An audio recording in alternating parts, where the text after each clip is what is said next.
नमस्कार, मी प्रियांका पाटील. आपण पाहत आहात राष्ट्रीय लोकराज्य न्यूज, निर्भीड बातम्यांचे व्यासपीठ.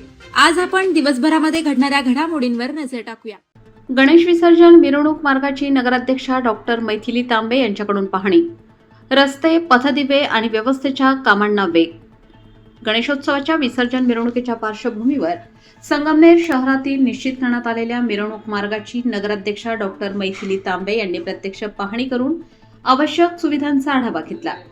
गणेश भक्तांना विसर्जन मिरवणुकीदरम्यान कोणताही त्रास होऊ नये यासाठी रस्त्यांची दुरुस्ती, खड्डे बुजवणे, पथदिव्यांची व्यवस्था तसेच रस्ता सुव्यवस्थित करण्याच्या सूचना त्यांनी प्रशासनाला दिल्या. यासोबतच ईद ए मिलाद सणाच्या पार्श्वभूमीवर शहरातील नियोजित ठिकाणांचीही पाहणी करण्यात आली. सणांच्या काळात शहरात अनावश्यक गर्दी होऊ नये तसेच कायदा व सुव्यवस्थेचा प्रश्न निर्माण होऊ नये यासाठी आवश्यक व्यवस्थेचा सविस्तर आढावा घेण्यात आला. गणेशोत्सवाच्या विसर्जन मिरवणुकीसाठी आवश्यक असलेला मार्ग खुला करण्यात आला असून मार्गावरील खड्डे बुजवणे, पथदिवे सुरू करणे आणि रस्त्याची आवश्यक डागडुजी करण्याची कामे पूर्ण करण्यात येत आहेत. भाविकांना सुरक्षित आणि सुरळीतपणे मिरवणुकीत सहभागी होता यावे यासाठी नगर परिषद प्रशासनाकडून आवश्यक त्या उपाययोजना करण्यात येत आहेत.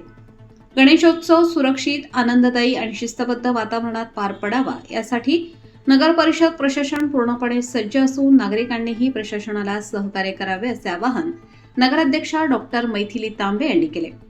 राष्ट्रीय लोकराज्य न्यूज नेटवर्क, संगमनेर. ताज्या बातम्यांसाठी आणि अपडेट्ससाठी राष्ट्रीय लोकराज्य न्यूज चॅनलला सबस्क्राईब करा. तसेच लाईक आणि शेअरही करा.